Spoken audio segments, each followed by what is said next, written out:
ఎన్నికల భాగంగా మా వికారాబాద్ తరఫు నుంచి బీఆర్ఎస్ పార్టీ తరఫు నుంచి మా మెప్పు ఆనంద్ గారు ఎమ్మెల్యే అయినటువంటి వికారాబాద్ పులిబిడ్డ ఆనంద్ గారు నామినేషన్ వేయడం జరుగుతుంది.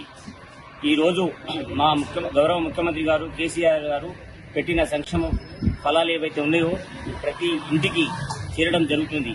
అట్టి విషయం లోపల మేము ఏ గ్రామానికి వెళ్లినా మాకు ప్రజలు ఒకటే స్పందిస్తున్నారు. కేసీఆర్ సంక్షేమ ఫలాలు మాకు దొరుకుతున్నాయి, మేము ఖచ్చితంగా టీఆర్ఎస్ పార్టీని గెలిపిస్తాము అని వాగ్దానం చేస్తున్నాం. ఎట్లా అంటే పొద్దున లేచిందే కేసీఆర్ నీళ్లు వస్తున్నాయి, ఆ తర్వాత 24 గంటల కరెంట్ వస్తుంది, మూడవది కేసీఆర్ కిట్ వస్తున్నది, నాలుగవది బీమా వస్తుంది, ఐదవది రైతు బీమా వస్తుంది, ఆరవది సన్న బియ్యం ఇస్తాంటున్నాడు.